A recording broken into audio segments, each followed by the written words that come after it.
الرحمن الرحیم و بہ نستعین۔ دیکھیے، سماج میں بہت ساری برائیاں اور خرابیاں غربت اور افلاس کی وجہ سے بھی آ رہی ہیں، اور بے روزگاری کی بڑھتی ہوئی شرح کی وجہ سے بھی بہت سارے لوگ گھروں میں بھی پریشان ہیں، اور کچھ لوگ ان میں سے ایسے ہیں جو انتہائی قدم اٹھانے پر مجبور ہو رہے ہیں، یعنی خودکشی کر رہے ہیں۔ تو ہم نے یہ سوچا کہ جب تک ہم اس تنگی کو دور کرنے کے لیے کوئی کوشش نہیں کریں گے تو خودکشی کو روکنا ہمارے لیے پوری طرح ممکن نہیں ہوگا۔ اور ہمارا شہر ایسا ہے کہ جہاں سے ملک کے بہت سارے مقامات پر مسجدوں کو، مدرسوں کو چندہ جاتا ہے، بہت سارے غریبوں کی امداد ہوتی ہے۔ ہمارے یہاں سے ملک کا شاید ہی کوئی حصہ ایسا ہو جہاں ہمارے یہاں سے لوگوں کی چندے کی رقم نہ جاتی ہو۔ اب اگر ایسے شہر میں بھی لوگ غربت کی وجہ سے خودکشی کرنے پر مجبور ہوں تو یہ ہم سب کے لیے لمحہ فکریہ ہے۔ تو اس لیے ہم نے یہ چاہا کہ یہاں کوئی ایسی بیت المال کمیٹی ہو کہ جس کے ذریعے ہم ان غریبوں، پریشان حالوں کی مدد کر سکیں، بے روزگاروں کو کچھ چھوٹا موٹا روزگار فراہم کر سکیں، جو سرکاری اسکیمیں ہیں جن کا فائدہ علم نہ ہونے کی وجہ سے غریبوں کو نہیں پہنچ پا رہا ہے، تو ہم اس کے لیے کوشش کریں۔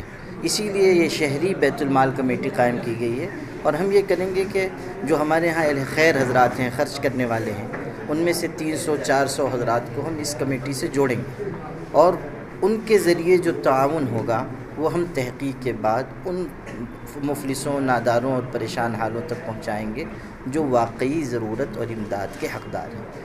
گویا کہ ہم ایک پل بنانا چاہتے ہیں غریبوں، ناداروں کے بیچ اور اہل خیر حضرات کے بیچ۔ تو انشاءاللہ اس کے ذریعے بہت سے لوگوں کی ضرورت بھی پوری ہوگی، اور ہم وہ فرض انجام دینے والے بنیں گے جو ہمیں ہمارے دین نے ہمارے کندھوں پر ڈالا ہے۔ مولانا صاحب، علماء جب سے نشہ کو لے کر میدان میں آیا، کافی جو لوگ ایسے ہیں جو نشے کی چیزیں بیچتے ہیں ان پر ایک دباؤ پیدا ہوئی۔ اگر یہ مہم ایسی ہی کنٹینیو رہی تو کہیں نہ کہیں مالیگاؤں شہر سے نشے کا صفایا کرنے میں ہم کامیاب ہو سکتے ہیں۔ اسے روکیں گے تو نہیں بیچ پائیں۔ امید یہ ہے کہ انشاءاللہ یہ مہم مؤثر ثابت ہوگی۔ میں نے پہلے دن سے یہ بات کہی ہے کہ چند جلسے یا چند میٹنگ یہ نشے کو یا کسی بھی برائی کو روکنے کے لیے کافی نہیں ہے۔ جب پانی قطرہ قطرہ پتھر کی چٹان پر گرتا ہے تب سوراخ کرتا ہے۔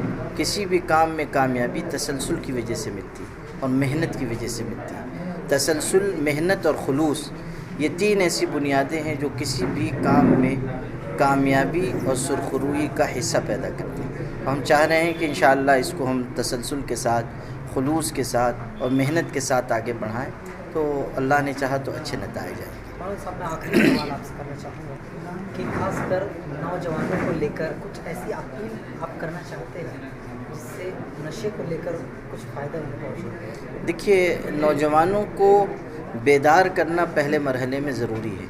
جب تک ان کے اندر شعور اور احساس نہیں آئے گا وہ برائیوں سے بچنے کی کوشش نہیں کریں گے۔ تو ہم اگلے اسٹیپ میں یہ کر سکتے ہیں کہ خاص نوجوانوں کی تربیت کے لیے کوئی ہم ایسا نظام شروع کریں جس میں صرف نوجوانوں کو ہم کنونس کریں اور ان تک ریچ ہو ہماری، اور ہم ان کو ساتھ لے کر اس کام کو آگے بڑھائیں۔